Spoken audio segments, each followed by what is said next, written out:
परम शांति। मृत्यु के बाद मृत्यु भोज करवाया जाता है, पितरों को भोग लगाया जाता है। कई सालों तक पितरों को भोग लगाया जाता है। लेकिन ऐसा क्यों करते हैं? खाने की ज़रूरत तो शरीर को पड़ती है।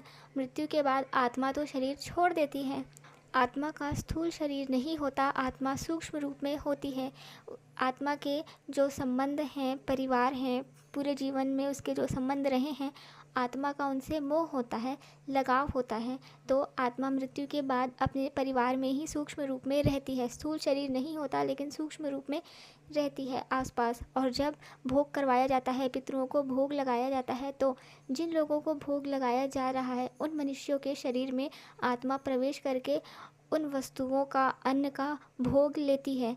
लेकिन ऐसा करते रहने से जब परिवार भोग लगाता है, पितरों को याद करता है, तो आत्मा अपने परिवार के आसपास ही रहती है।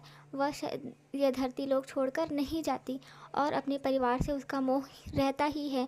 और सालों तक, वर्षों तक इंतज़ार करती है अपने परिवार में ही, अपने कुल में ही पुनर्जन्म लेने के लिए। तब तक वह पितृ के रूप में, सूक्ष्म रूप में परिवार में ही रहती है। लेकिन पितरुओं को भोग लगाने से अच्छा, उनकी पूजा करने से अच्छा घर में कथा कराई जाए, ऊपर के लोगों का ज्ञान दिया जाए, तो आत्मा को ज्ञान मिलेगा कि वह यह धरती लोक छोड़कर जा सकती है। इस धरती लोक से ऊपर भी भूवर लोग हैं, स्वर्ग लोक है, स्वर्ग लोक से ऊपर भी महरलोक, जनलोक, वैकुंठ, शिवपुरी है। तो जब घर में कथा करवाई जाती है, ज्ञान दिया जाता है, तब आत्मा आसपास तो होती ही है। हमें इन आँखों से नहीं दिखती क्योंकि उसका स्थूल शरीर नहीं है, लेकिन वह सूक्ष्म रूप में होती है।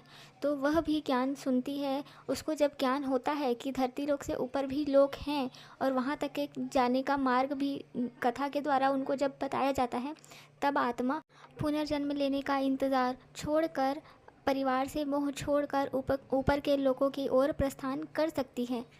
तपस्या करके हिमालय में जाके, हिमालय में काफ़ी सारी सूक्ष्म आत्माएं हैं, वहाँ पे सूक्ष्म में तपस्या करके मोक्ष भी प्राप्त कर सकती हैं।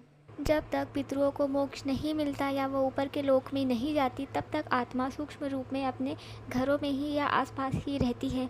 और उनकी इच्छाएं भी होती है, जो अपने परिवार के सदस्यों के सपनों में भी वे आती हैं, उनको कुछ कहना चाहती हैं, अपनी इच्छाएं पूरी करवाना चाहती हैं, उनकी वासनाएं होती है। जब कुछ इच्छाएं उनके विरुद्ध जाती है, घर वालों के कुछ कार्य उनको पसंद नहीं आते, तो वो अपने परिवार के सदस्यों को परेशान भी करती हैं। और यह सत्य है, पितृ अपने ही परिवार को परेशान भी करते हैं अगर उनको अपने परिवार के कुछ संबंध, कार्य पसंद नहीं आ रहे हैं। तो इसलिए अपने पितरों के मोक्ष के लिए, ऊपर के लोकों में उनके प्रस्थान के लिए घर में कथा करवाइए, उन तक ज्ञान पहुँचाइए। ज्ञान से ही उनकी आत्मा का कल्याण हो सकता है। पितृभोग करते रहने से उनको मोक्ष नहीं मिलता, वो धरती पर ही रहती हैं। धन्यवाद। परम शांति, परम ज्ञान दादाजी से।